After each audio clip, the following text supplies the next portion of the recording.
Introducing Cannonball, the first and only water roller coaster in the Midwest.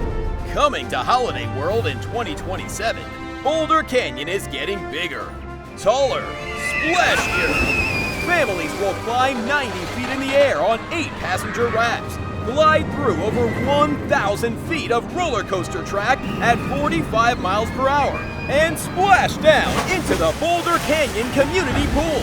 Part roller coaster, part water ride.